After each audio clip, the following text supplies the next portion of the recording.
me now to discuss women's rights activist Zainab Salbi and also Muslim Eye reporter Zunera Mazhar. Thank you guys for being here, Zainab. Good to see you in person. We usually have you on remotely. I appreciate it. Tell us a little bit first about this woman and why you think, she's currently in prison in Texas, why you think that ISIS wants her back so badly.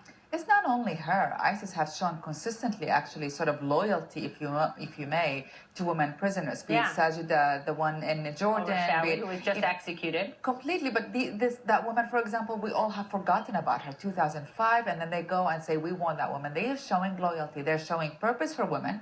They're telling women, you have a role in this jihad that we are fighting. You have a role in this new caliphate that we are building, and we want you to be part of it.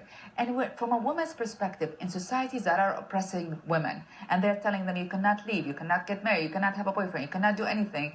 The other alternative, what ISIS is making them into heroes, basically. But it's very odd because this week CNN has been reporting, some of our reporters on the ground saw pamphlets that ISIS members were handing out outlining rules of how to treat women as sex slaves, saying when it is okay to enslave them, how young of women it is okay for them to have sex with.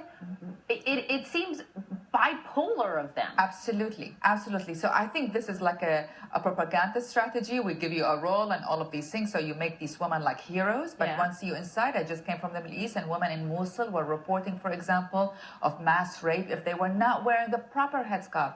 Women under 45 cannot leave Mosul. It's only above 45 can leave Mosul because they are now above the marriage age. They are required to have sex. This is their jihad, is to have sex with the... So it's a very patriarchal system to this new caliphate that they are trying to build, their vision. You know, it's a very patriarchal, but it's a very smart one because they are giving them these roles, be it a fighter or be it a sex fighter, if you may, but and they're playing on the psychology, a lot of them. Absolutely, absolutely. Zunera, you have filed an I report and been on with me before talking about being a Muslim woman and how to explain to your daughter sort of what ISIS is doing and how it is such a perversion, an attempted perversion of the faith that you and so many live by. What is your take on this?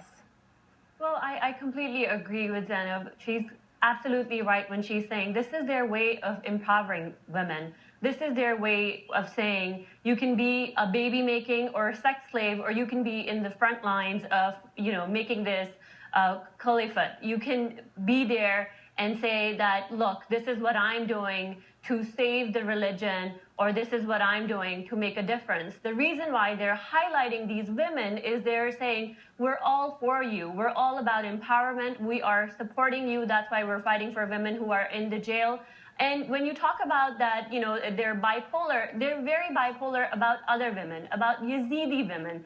So they're saying, look, if you're a Muslim woman, we're giving you a higher status. If you're a Yazidi woman, then you can be used for other things. They have really used, especially for women living in Western societies, and if you come from a conservative family, it's really a great motivating factor when you're at home and your family is telling you that your only role could be, certain things that you can do. And here it is through social media and, you find this higher purpose that you can do or achieve anything that you want. And one of those things is paradise, or even finding a martyr husband with ISIS. And Zainab, the head of the FBI's counterterrorism division, talked about in an interview with CNN this week. We've seen arrests made in multiple states in this country for women that have been on their way, say, to the airport or arrested at the airport in an attempt to go join ISIS, to be a bride of ISIS, for example. How do you think we can most effectively fight that, what has clearly become successful online recruitment? Absolutely.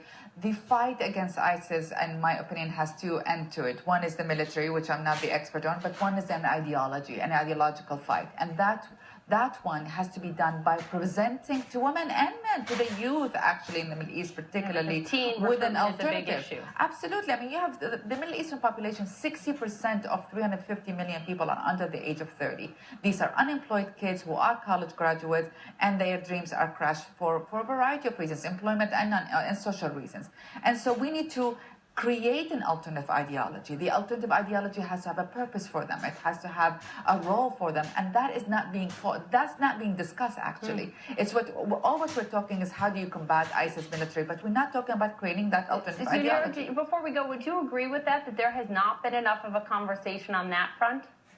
Yes, absolutely. I think last time when I was on 2Poppy, I said that we have to look inwards, and only Muslims can do that. We really have to look at the translation of the Quran. We really have to look at the role of the women and really see, are we in line with the modern times? Are women given that place that they're seeking, when they're looking at this extremist agenda or extreme version of Islam? And that can only be done through dialogue, through involving women, through involving younger generation in the conversation.